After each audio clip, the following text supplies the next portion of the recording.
I think there are three key benefits. One is to do studies as a stepping stone to a PhD, and a lot of our students do take that route. If people aren't studying or wanting to study for a PhD, there's still the question of developing high-level historical skills and interacting with staff and colleagues. And in doing that, you get a series, I would say thirdly, of refined project management skills that can be useful in all sorts of ways. I think most people would be doing one of these degrees in order to go into a PhD program. And in fact, actually being in the master's environment can be very helpful because you can get advice for how to complete the application for a PhD place and indeed how to apply for PhD funding as well. There's actually quite a lot of flexibility.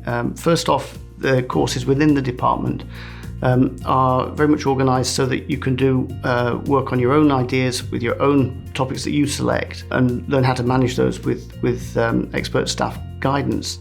There's also some flexibility to take courses outside of the department as well. One significant benefit of this kind of approach is that the timetabling can often be negotiated with a member of staff so that it's less difficult to juggle things like work commitments that you might also have around your study commitments. Well, all of the staff in the department are research active.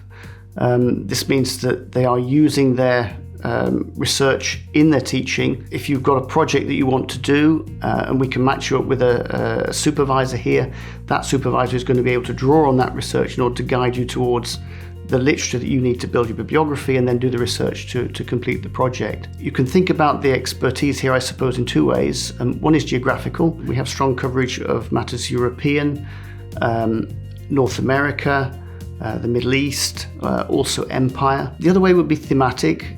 So obviously there's some overlap there. Slavery would come to mind as a key theme in the department. We have one particular person specialising in the history of slavery.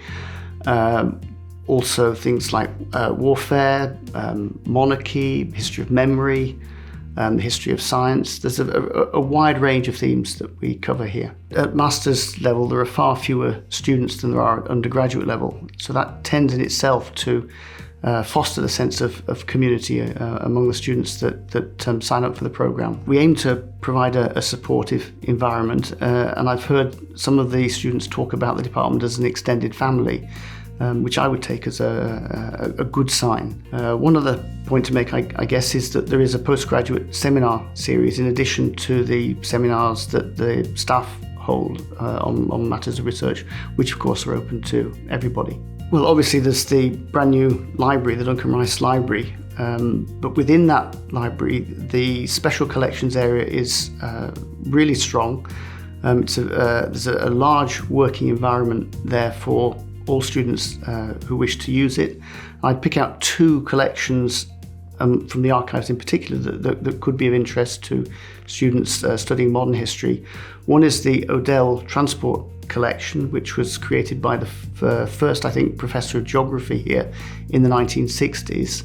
And that is of national importance as a collection of materials about the history of transport in Scotland and the wider UK and the wider world. The other is the Scottish Catholic Archives, the collection from the former St Mary's College at Blair's nearby that was moved here within the last 10 years. It's a major resource for the history of Catholicism in Scotland. One particular thing that we're very proud of is our annual postgraduate retreat, I suppose would be the best word, at a place called the Burn, about 35-40 miles from Aberdeen in the Scottish countryside.